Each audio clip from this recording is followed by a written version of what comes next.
Dr. Lice Ricklu finds you in the forest. How does that go down?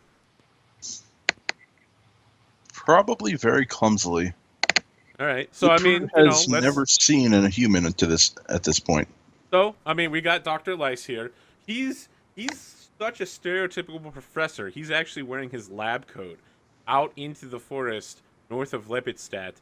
In the middle of the night, it's completely dark. He's got a torch and he's just like, oh my, yes, I'm going to need some of these deep root berries here. And, oh my goodness, is that a white fungoid over there? And, what is this? I don't think I've ever seen anything like this. I've been a professor of natural science for over 20 years and I've never. My goodness. I guess I'll have to take a clipping of it and bring it back.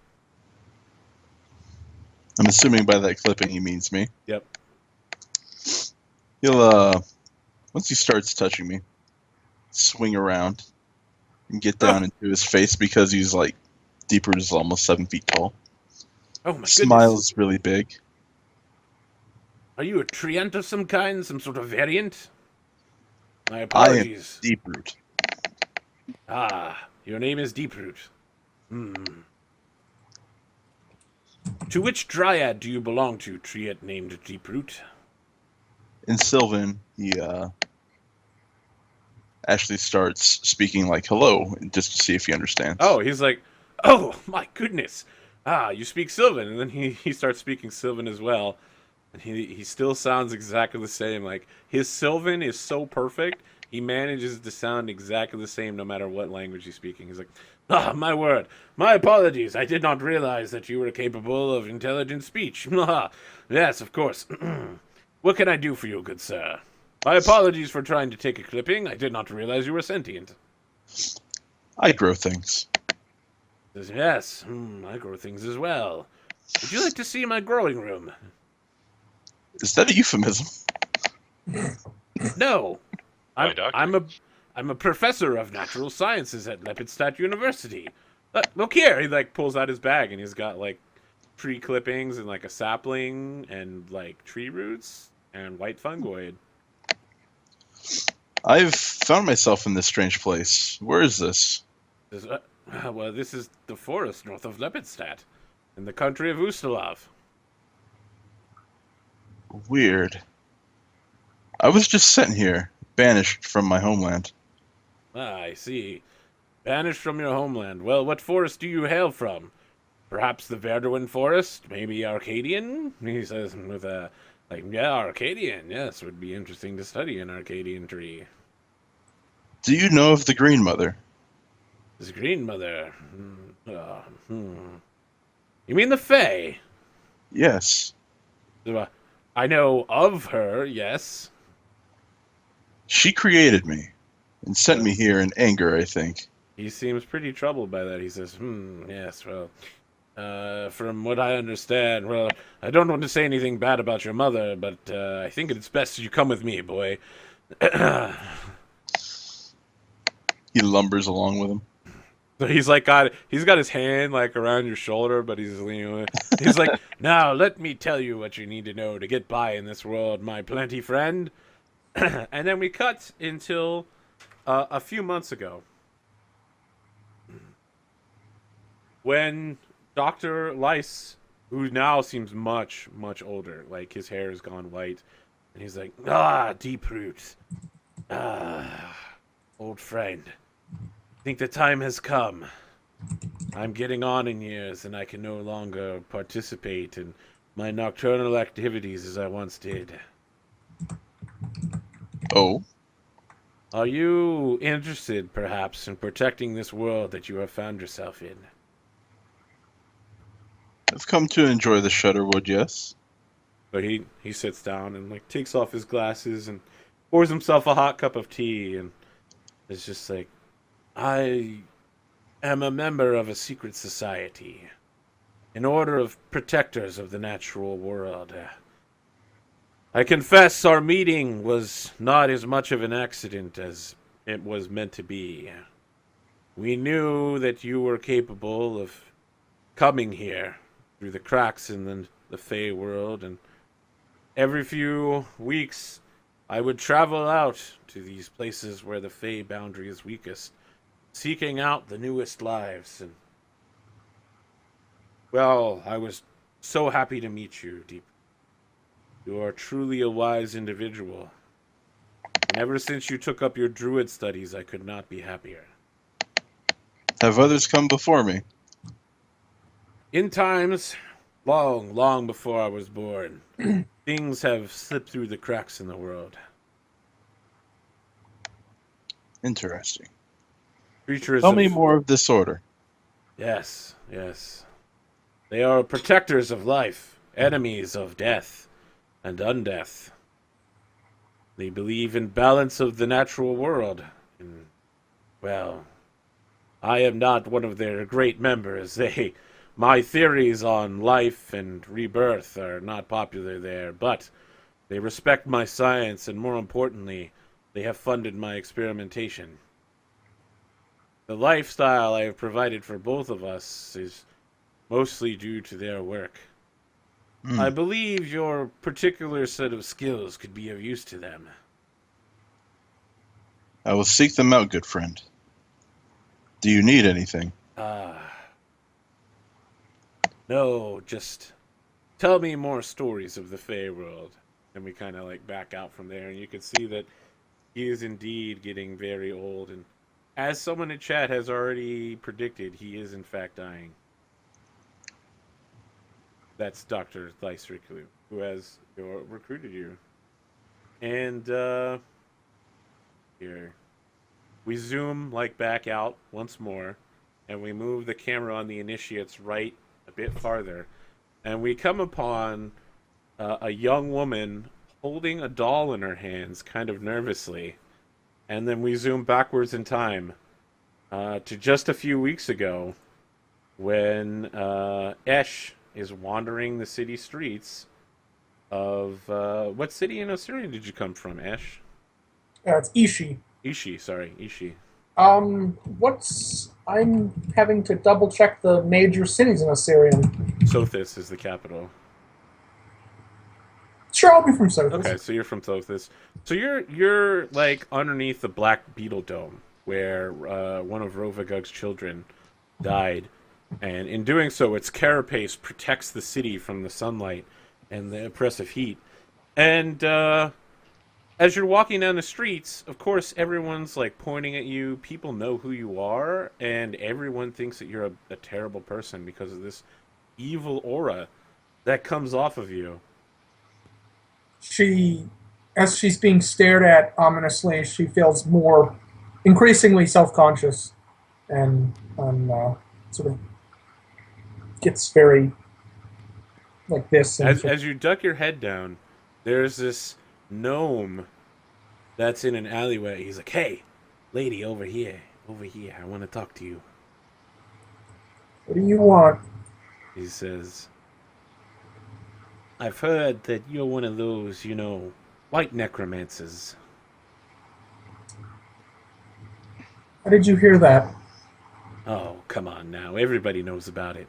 There's a guy who wants to meet you, okay? I'm one of those, what do you call them? I'm a fixer. I fix things. I set things up. Now, there's a bit of coin in it for you if you just go to a meeting. Nothing bad's going to happen. Remember, they want you. They want you, specifically, for your powers. Not for the evil powers, the good ones. You down with this? Okay. He's like, excellent. And he like hands you a bag of a couple coins. He's like, come with me. She follows him. All right. So we cut ahead to a few weeks later, and you're speaking with the guy who actually recruited you. And this is like a Middle Eastern man. He's got like a very close-kempt black beard and goatee and all that stuff. He's got oiled back short hair, all black. And he says, Ishi. Sorry, which is it? It's Esh? Ishi? Ishi. Ishi. He's like, Ishi. As you know, I, Abu Fayed, have recruited you for your particular set of skills. I think it has come time to bring you into the fold. What fold? I belong to an organization. They are dedicated to the destruction of the undead. Now, you will not be welcome there. And No one is going to lay flowers at your feet, but I believe your skills will be very useful. And I think that you have much to offer. Perhaps a new way of thinking for my colleagues. It will be a hard life for you, but you could gain great knowledge and great wealth there. And more importantly, I believe I can get you assigned back into Osirian. I have no need for great wealth, but great knowledge and the ability to serve Anubis's will. Says, oh, one thing I forgot to mention. Do not mention Anubis in front of them, and you should hide your religious artifacts. They are very Phrasmin. Very Phrasmin. As he pulls out his own Anubis artifact, he says, the reason I am assigned to a foreign country is perhaps because my faith does not align with theirs. I see. They claim respect for the Osirian ways, but when it comes down to it, they do what they need to. Will it end my persecution here? He says, the prestige that comes with being a member of this society, it could help end the persecution here, but more importantly, you could go elsewhere. Anywhere in the world. You could leave Osirian and fade into anywhere. I will go. All right. And so, we cut forward a couple weeks to where you're waiting here. And we zoom over to this kind of also nervous-looking guy at the end of the line. He's rapid-fire sneezing right now because he's got the sniffles from all this cold. We cut back 2 years ago to the manor of Count Warlock in Canterwall. You're climbing up the side of the manor. What are you here to steal? Whatever we can get our hands on. We heard that these summer houses of these nobles aren't really well guarded. So, yeah, we heard that this Lord Warlock guy has a thing for ivory figurines from various countries. Interesting. All right. Who's in the rest of your team? It's just me and my best and only friend O'Connell, of course. Okay, I see. Well, I have bad news for you. As you jimmy open the window, O'Connell gets shot in the neck by a dozen crossbows. And you see in the shadows there's a man sitting back like this with a wine glass on the table next to him. He says, "Come in, Vinnie. I've been waiting for you." And I'll look down. It's a long way down. I'll crawl in. Perhaps like a glass of wine. I know you were coming to take my things. Just partake of anything you'd like here. I think no, I'll just stand. No need to be nervous. There's this very plush chair sitting next to him. He starts patting the cushion. He's like, sit. I'll look around the room and see if there's any way out other than the window and the door. There's a door out, yes. There are no other exits. He's I like, will. I could see that you are like any trap thief, looking for an exit. I assure you, if you go back out the window, my men will shoot you. I will sidle over and sit down, slump down into the chair. He leans forward and says, "Excellent. My intelligence reports were correct. You are a wise businessman. Or at the very least, you would rather not be killed, and that works out in my favor either way. The name is Kosh Warlock, as I'm sure you already know. You can just call me Kosh." Gosh. I think you have the wrong impression. Yeah. We were just cleaning the eaves. He's like, He's a terrible liar. Please, no need to falsify yourselves. The information that you had to attack my house, I leaked it myself. I've been watching you for some time. I've been looking for an associate in your line of work, someone I could reform. Well, thanks to you and your men, I need a new best friend. Well, it just so he starts smiling and he leans forward out of like the darkness into like a moonbeam, and you see he's just wearing this mask with like a single purple gem. You're wondering like how he sees out of this thing, right? There's no eye holes. He's like, and the bottom it's a half mask, so you see these smiles, and his teeth are all like jagged sharp. They're like all canines, and he's like, "Yes, I could be your new friend now." I will sit back in the chair and make a nervous smile with my brown teeth. So we cut forward a couple more months where you're like training in some sort of like crazy training course. So we get pictures of Vinnie like jumping over things, disabling a trap. There's a rolling boulder that comes and he like presses himself up against something. And there's like this slow clap as Count Kosh, Warlock, shows up again with his traditional purple gem mask and like this ridiculous white cape that's dragging along the ground, so it's like getting dirty on the back end, and like a completely white noble suit with actual gold thread inlaid.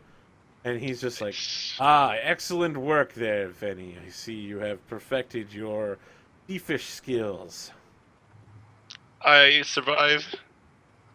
That's what I do. Yes, excellent. I My cry a little bit. associates have been waiting for a man like you to come along. Tell me, what do you know of Osiria?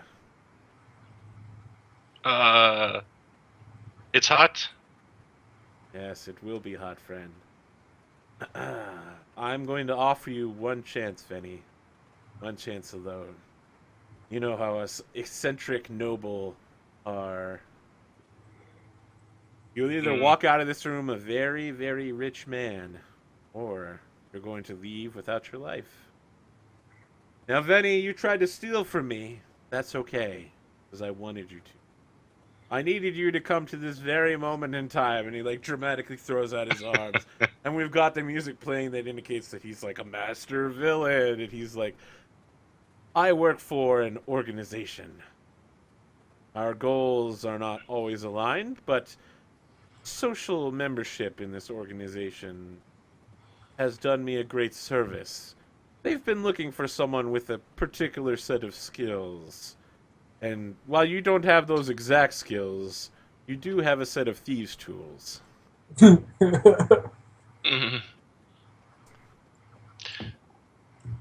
Well, What I want is for you to join this order. They're going to send you to Osiria, Vinnie. It's going to be very hot, it's going to be very dry, and you're going to become very, very rich. it's my lucky day. And I clap a little bit. All right? The anxious smile again. All right, so we jump ahead in time to where all four of you are in front of this fellow who's like holding up a rod that looks like a snake with a green gem in its mouth. And he is like, initiates of the esoteric order of the Palatine Eye, kneel before me. I will drop to my knees very quickly, holding my hood because it threatens to get whipped off my head. She will kneel. I take a knee. I will do so as well with a rather bassy thud. All right. So this person takes off their mask, and you can see it's not a man, but it is in fact a woman. You may recognize her if you're a native Ustalav, and she is Judge Embreth Duramed of Lepidstadt. And she says, know this, initiates. An aspirate will spend his first 3 years as an acolyte, representing the trial of our founder, Aldous Cantor, in the desert. You will pay your dues. You will spend time in the desert, learning the language of sphinxes in order to properly converse with our fellows. At the end of your 3 years, you shall rise and become a most worthy angelic prince. Are you prepared to begin your initiation into the order? Does Deeproot know that she speaks Sylvan? Oh no. Or no? I think they have a translator there, so they know what you are and who you are. They've recruited you for that very reason. Sure. So instead of someone doing sign language, there's someone standing next to her, like head bowed very solemnly. So his mask is still on, and he's just repeating what she says quietly in Sylvan. So Okay. just rubbing sticks together and stuff.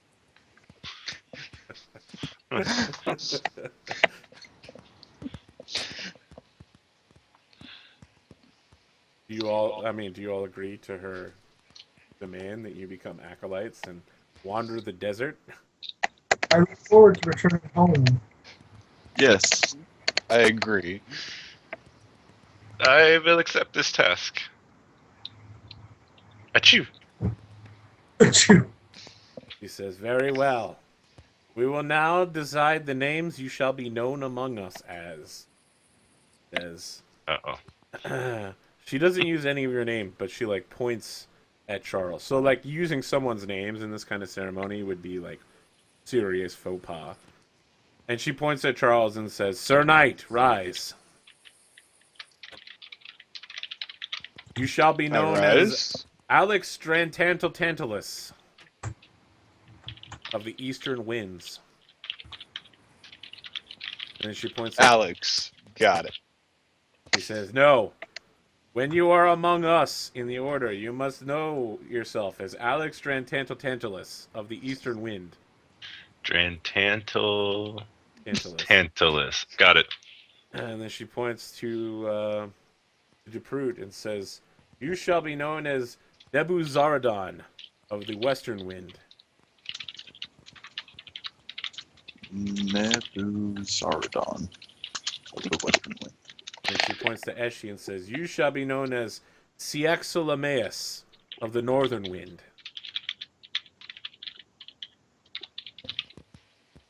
Wow. And then she points to Vinnie and says, "You shall be known as Zyanalione of the Southern Wind." Together, you form our first party sent to Osirian in almost 100 years. You shall be known as the Platinum what'd you guys decide as? Platinum Reclamation? Platinum Reclamation. I have Recolation here, and that didn't sound right. You shall be known as the Platinum Reclamation. Aha. You will speak with an agent we have in the half-dead city of Wadi. His name is Abu Fayed. From there, you will begin your journey, seeking out undead and their secrets, defeating them, and returning their souls back to the Great Circle.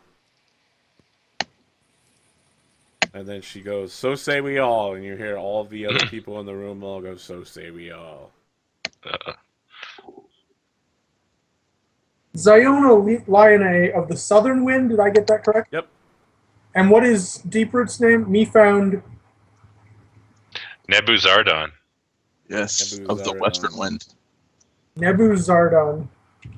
Zaradon. Oh, sorry. Nebuzaradan. Okay.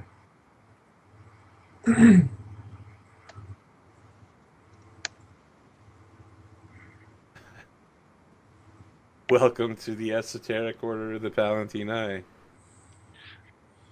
All right. Now you're esoteric too. Yeah, you guys are pretty esoteric-wise. So, before we set off, there's a couple things I wanted to know, although you guys have already answered this. Who would like to... So you got a few weeks before you have to leave. Either you stay and you do more studies at the Order's libraries, which are quite extensive on a variety of subjects, especially undead. Or you can go ahead to Wadi and gain contacts. People who might help you out. So we'll go down each person and just see what you'd like to do. Anyone want to volunteer? Nebuzaradon will stay behind to study. Oh, you can still call yourself by your real name. You only have to use that name. Oh when no, you're speaking no, to in here. others. In these halls, All right. I am Nebuzaradon. All right, Nebuzaradon stays behind and does some studies. All right, so here's what you gain, Nebuzaradon. At any time during Book 1, you have 3 questions. And if you have a question that you want to ask anytime, you're just like, I want to know about that, tell me. And we'll do a flashback scene where you learn about it from the books.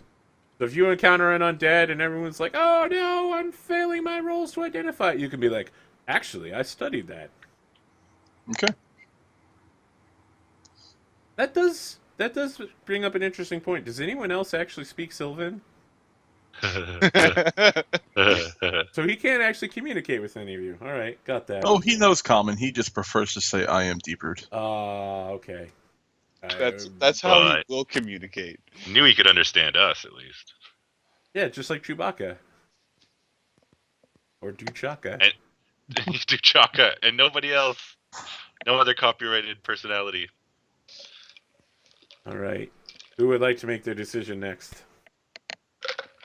Oh, Vinnie is totally gonna try to make me a friend. All right, Vinny. You have 3 people that you know. One person is useful but not loyal. The other is loyal but not useful, and the final person is both useful and loyal. Ooh. So you get to pick 2 of them, and then I tell you what the third one is. Okay. I'll take the loyal and not useful and the none of the above guy. All right. No, it's both. It's not none of the above. It's both. He's both useful and loyal. Oh, good. All right. So, tell me about one of your guys. The loyal but not useful guy would probably be like a street urchin who I identify with. What's his name or her name? Oh, her name? No. Whoa, that was a little sexist. You act like you couldn't be a useful street urchin, or I'm sorry, a loyal street urchin if you're a Probably woman. not what that tone meant at all. That would mean Vinny is going on his own solo adventure for the first book. Adventure into the back streets. I don't know. We'll call him. What's a good Orsirian name? Nebuchadnezzar. Cebu. Sebu. Cebu. Cebu the Okay. urchin. Why is Cebu loyal to you? I will save his life. He's gonna get his hand cut off for stealing some apples or something, and I would So we step got in. like an and, Aladdin thing here. How do you Yeah, interrupt sure. that? How do I interrupt? Well, actually, this day and age, I'd probably try to pay for it. All right. So this kid steals an apple, right, in the streets, and the very extremely obese merchant who's selling it is like, "Stop, thief!" And the guards show up with their, Kellish scimitars, and one of them has a khopesh. And he's like, "Now you will learn, thief, why no one gets away with stealing in the Grand Bazaar." And pulls his khopesh out. You show And up I and you will- say, I'll be like, no, don't do it. He was just going to buy it for me. and the merchant turns and says, "Truly, you sent this street rat to buy exactly 1 apple for you?" He may or may not be my son, and I was hungry. The guard just is like, "Well, I'm not going to chop off a child's hand for this. Pay." He throws the kid into you. "Pay for the child's transgressions." And I'll fling coin at the merchant. Excellent. So you have gained Cebu's loyalty, but not their skills. Now, tell me about the other person. The other person will be a serving girl in some kind of drinking establishment who collects rumors for me. Is she loyal, or so is she useful, or is she loyal and useful? Both, yeah. Okay, so she's loyal and useful. Yep. What is her name? Surrender. All right, As in Sarando works surrender. at an establishment called the Tooth and Hookah. It's a Okay. very popular watering hole located in one of the districts of Wadi, where many adventurers come. And so you've gained a lot of information useful to your future endeavors there. How did you gain her loyalty?